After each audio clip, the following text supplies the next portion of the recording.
I guess, again, the head sculpt, classic. No, I'm not complaining about the head sculpt.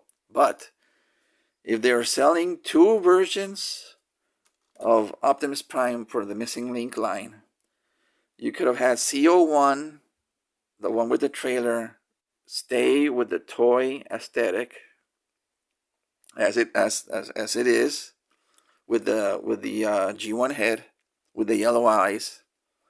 But for the C02, also they could have added, a ball jointed neck, right, where you can move the head up and down.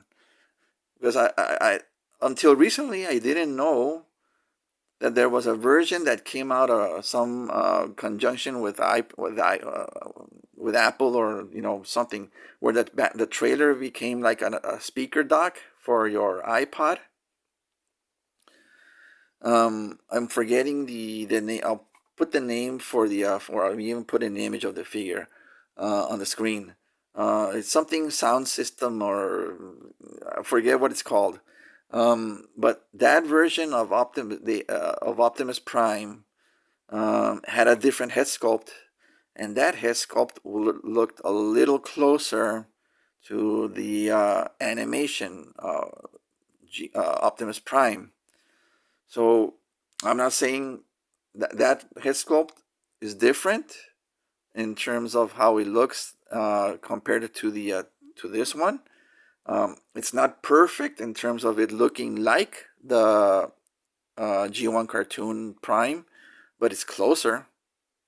And if this is supposed to be representing the anime version, right, and to I can't say the word, differentiate it from the version with the trailer, they could have given this guy a different head sculpt, which would have, I'm sure collectors are still gonna get both versions,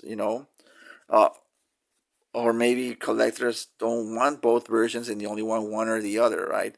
But as an incentive to make them want both, if they could have had this guy with a different head sculpt, then that would have probably had collectors wanting to get both.